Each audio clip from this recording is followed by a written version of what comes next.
What is up, everybody? Welcome back to my channel, Mystic Watch, and today I got another video for you.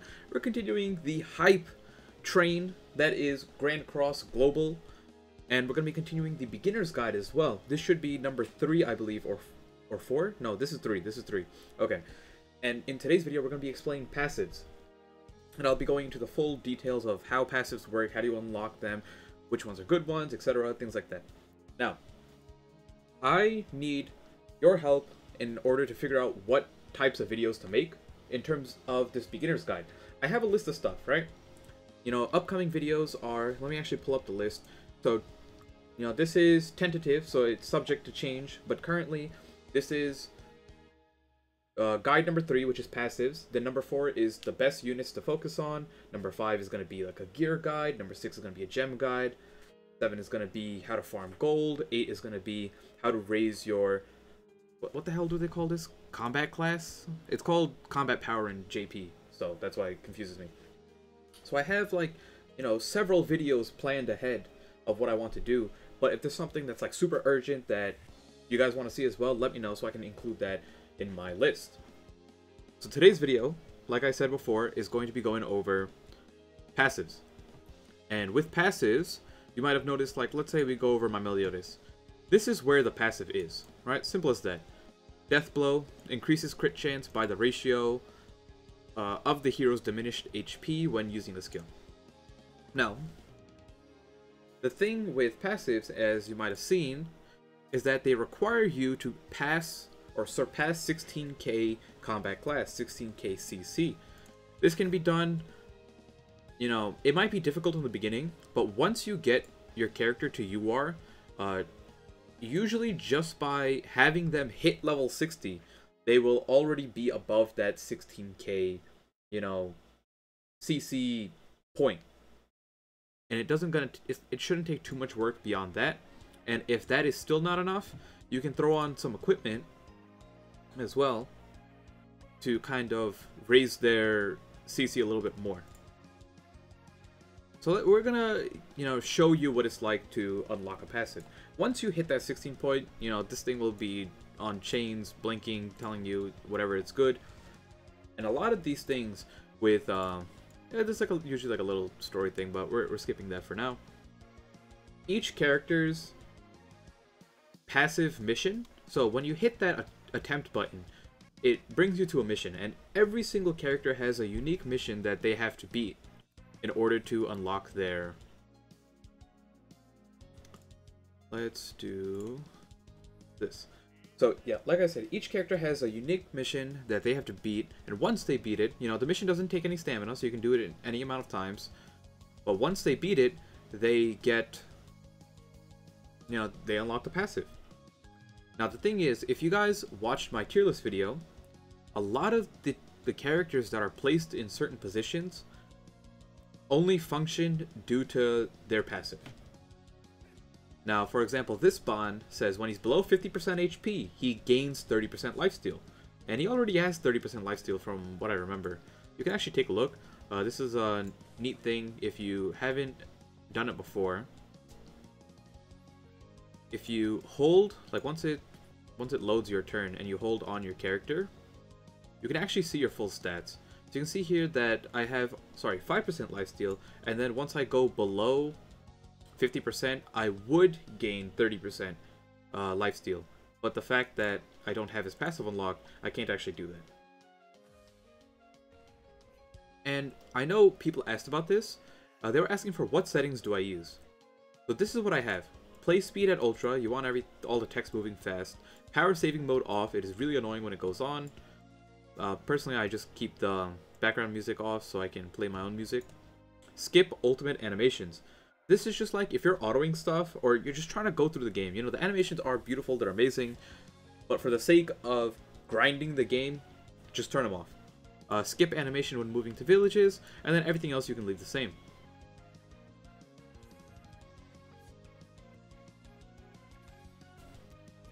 Okay, come on, Bond.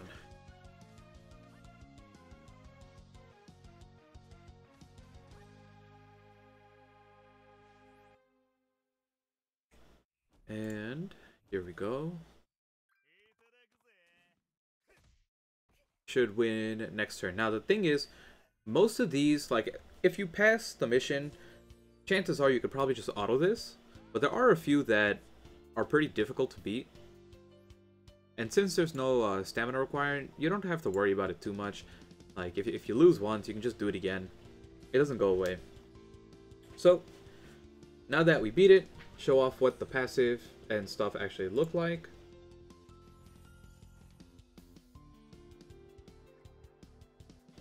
More story stuff, yada yada.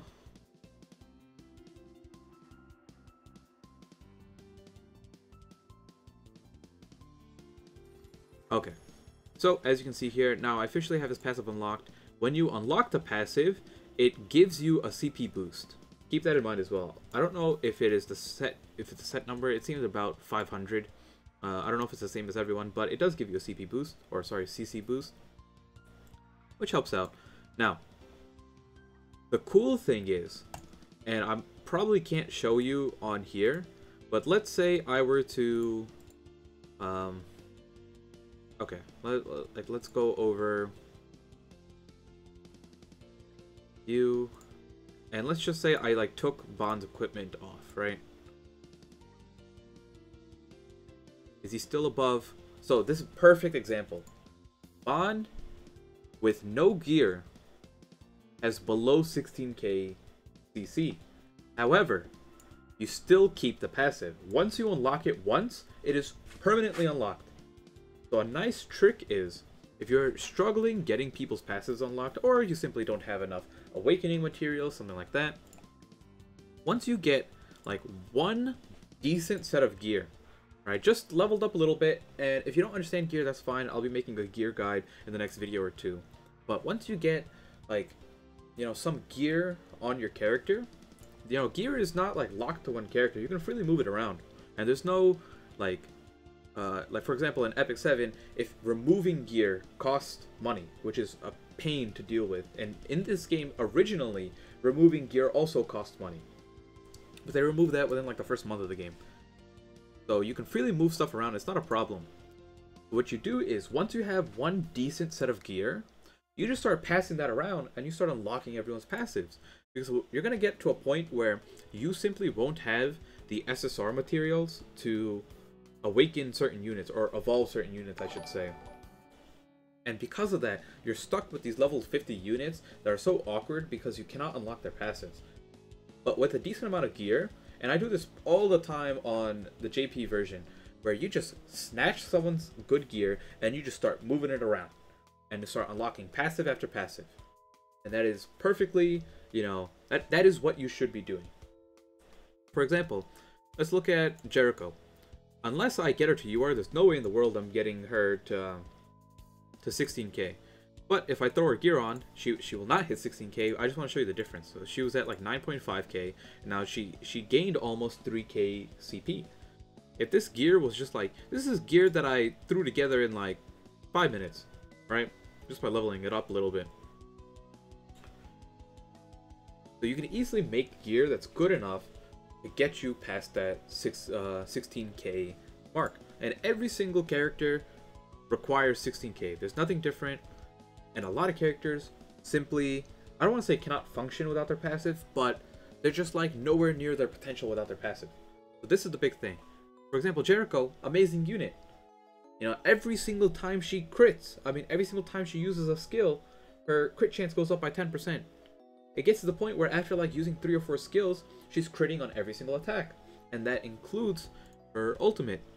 You know, where you got this thing called Spike, and Spike does double crit damage. So it's like, you know, these are like passives you want, or you really need unlocked.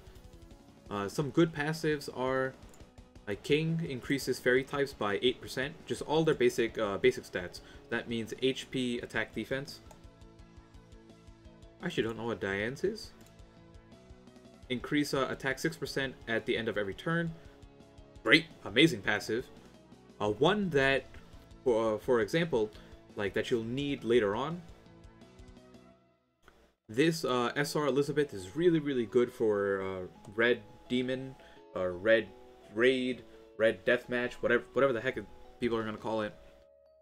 But her passive is at, you know, increase basic stats by 10% if you don't, you know, if you take 0 damage this turn, the next turn you start with 10% more stats. And this goes infinitely. So this is why you use her in Red Demon, because she just infinitely stacks up, because ideally you have a Petrify or a Freeze every single turn. But yeah, that is the basic concept of passives and how it works. There are, you know, you're free to, I believe you can take a look at everyone's passive, even if you don't have them unlocked. So yeah, that just shows it right there. But it's a good idea to kind of get yourself a head start. You know, maybe if you're getting stuck on, you know, chapter 5 in the story, you can't move along. A little tip for you to get going. So that's gonna be it for this video. Let me know what you want to see next. You know, most likely tomorrow's video, I'm gonna be uploading 2 videos if I can, but if not, tomorrow's video will be, I forgot, sorry, units to invest in. Which units to focus on, because you are given a handful of free-to-play units, and you might have re-rolled for some units. That being said, have a wonderful day, hope you all enjoyed the video, and I'll see you all next time. Peace out.